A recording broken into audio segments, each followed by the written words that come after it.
નમસ્કાર મિત્રો, ડેડિયાપાડાના ધારાસભ્ય ચેતર વસાવાની મુશ્કેલીઓમાં થયો છે વધારો। ડેડિયાપાડા મેજિસ્ટ્રેટ કોર્ટે જેલ ટ્રાન્સફરની અરજી તેને ફગાવી દીધી છે અને બીજી તરફ ચેતર વસાવાએ ગુજરાત હાઈકોર્ટનો દરવાજો ખખડાવ્યો છે।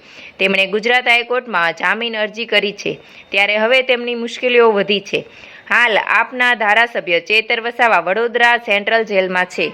આથી તેમના વકીલ દ્વારા ચીફ જ્યુડિશિયલ મેજિસ્ટ્રેટ જેલમાં જેલ ટ્રાન્સફરની અરજી કરવામાં આવી હતી।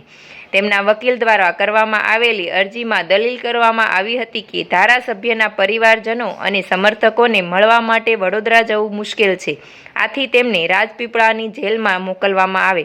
પરંતુ સામે આવેલી સરકારી વકીલે રજૂઆત કરતા જણાવ્યું કે વડોદરા વધારે દૂર નથી અને તેમના પરિવારજનો પાસે અવરજવર માટેના પૂરતા સાધનો પણ છે।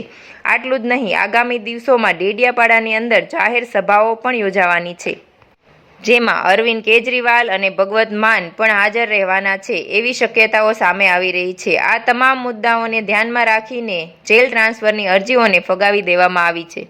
ચેતર વસાવાએ હવે હાઈકોર્ટમાં પણ જામીન અરજી કરી છે। અગાઉ મેજિસ્ટ્રેટ કોર્ટ અને સેન્ટ્રલ કોર્ટ જામીન અરજી ના મંજૂરી કરી, આથી હવે આપના ધારાસભ્ય ચેતર વસાવા ગુજરાત હાઈકોર્ટના શરણે ગયા છે।